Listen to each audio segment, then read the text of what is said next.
Hey, good evening, Fight Family. This is Contemplate Boxing.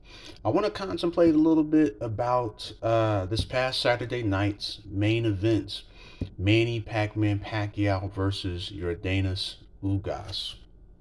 I found this to be very interesting. We all know the whole storyline that went along with this fight. Initially, a lot of us were very disappointed. Some people were actually very angry that the initial scheduled main event did not come to pass, ended up not happening. Of course, that was between Manny Pacquiao and Errol Spence Jr. Of course, we know Errol Spence Jr. suffered a retinal tear, and so Yordenis Ugas then stepped in. He was already fighting on the card, and so he stepped in and ended up being Manny Pacquiao's main event dance partner. Now, initially, there were a lot of individuals. I noticed a lot of fight fans that were completely writing off Yordenis Ugas.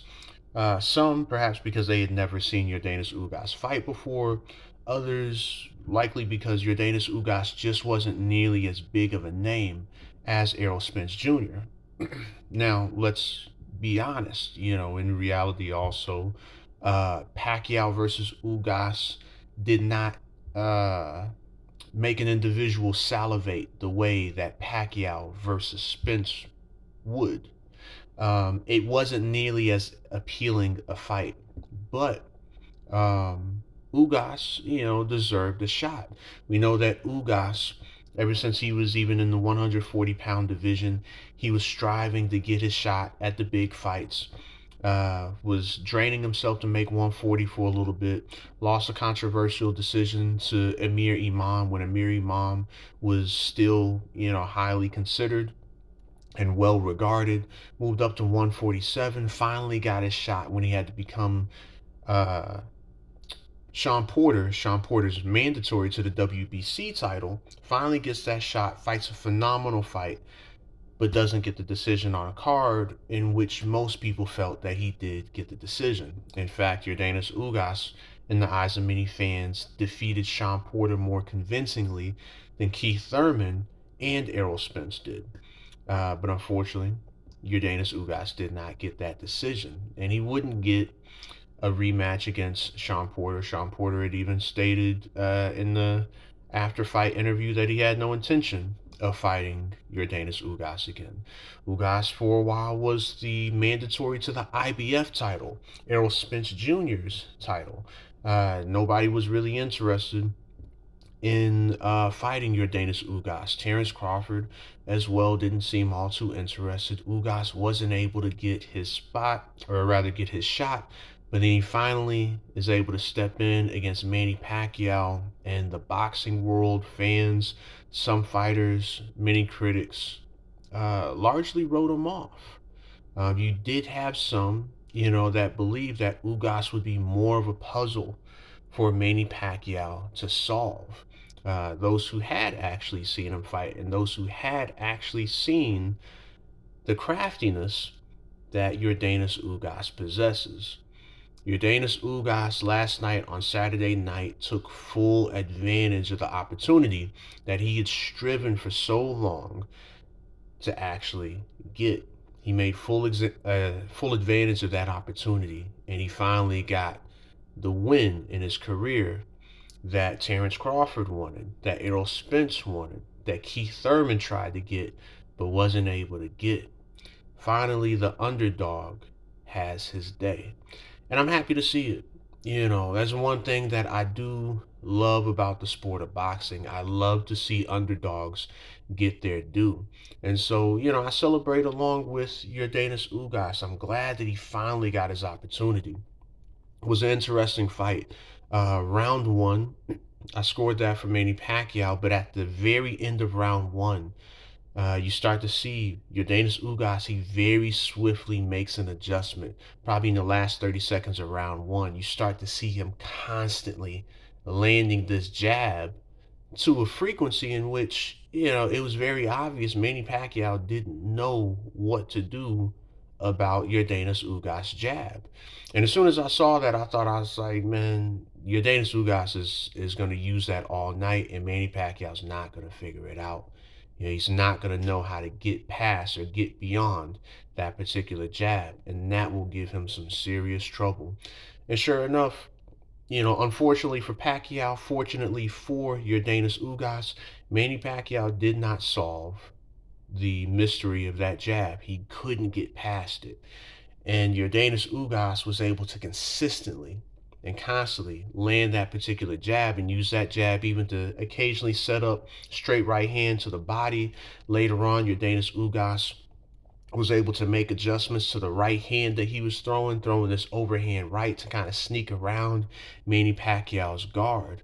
Not only that, but Yordenis Ugas was even able to show how much physically stronger he was than Manny Pacquiao. I think there was a point in round two where Manny Pacquiao, he rushes in to throw his combination, and Yordenis Ugas kind of ducked down and he was able to just push him off, and you see Manny kind of fall to the ground.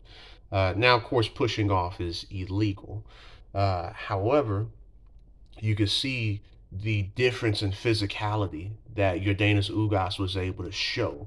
That he was able to just push him off of him like that and offset his rhythm, or even occasionally even tie him up whenever he felt like it, whenever he needed to. Excuse me. And all of these things were huge difference makers. Manny Pacquiao wasn't able to figure that puzzle out. He wasn't able to solve how to land what he wanted to against Yordenis Ugas. There are a lot of shots that Ugas was able to pick off on his shoulders, on his forearms.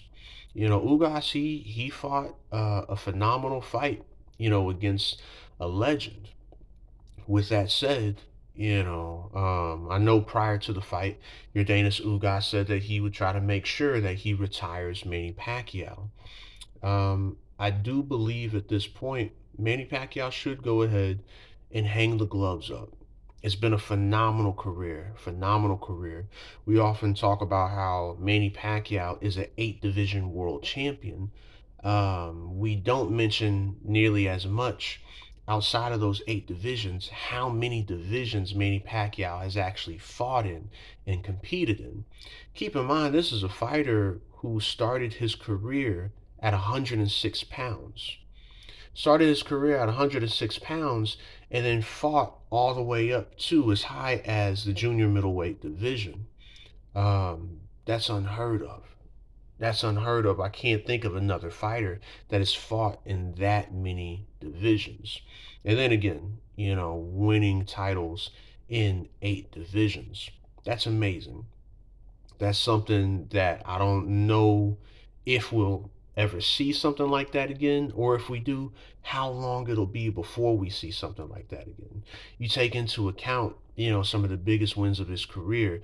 We think about Ledwaba, we think about, Marco Antonio Barrera, Eric Morales, Juan Manuel Marquez, Ricky Hatton, Oscar De La Hoya, Miguel Cotto, Antonio Margarito, Timothy Bradley, Shane Mosley, and I'm probably forgetting some. There's many that are probably, going past my mind. But I mean, his resume is phenomenal. He has a phenomenal resume, and so Manny Pacquiao can definitely ride off into the sunset. He can walk off into the sunset to go run for president of the Philippines, to continue being a senator, to go ahead and continue, serving his people like he's passionately done for a little while now. And he can go into retirement and not be ashamed. There's no shame in, how he lost this fight. He lost this fight against, a more technically sound fighter, someone who was better prepared for him than he was for Ugas, and against a bigger, stronger man in Ugas. There's no shame in that. There's no shame at all. For Yordenis Ugas, a lot of individuals were pretty much saying that he wasn't really a champion.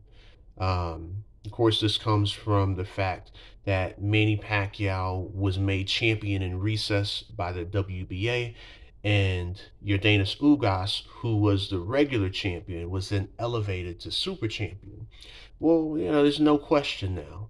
Yordenis Ugas is definitely a world champion. He is the WBA world champion. Now, I think the only question that remains at this point is now that Yordenis Ugas has defeated the man that everybody in the division wanted a win against. Errol Spence wanted that fight and that win against Manny Pacquiao. It didn't happen. Terrence Crawford, for many, many years, wanted that fight and that victory against Manny Pacquiao. Didn't happen. Keith Thurman actually did get the fight against Manny Pacquiao, but lost a decision. So that didn't happen. All these individuals that Yordenis Ugas had wanted to fight, but they didn't really seem to give him the time of day at different points. He was the one that was able to finally get this fight and this victory. So now the question that remains is, where does Ugas' career go from here? Now, there were a lot of us that speculated that if the Errol Spence fight had actually happened, had gone off, that this would be a changing of the guard, that this would be Errol Spence's opportunity that would make him a pay per view star. That's what we speculated for Errol Spence Jr.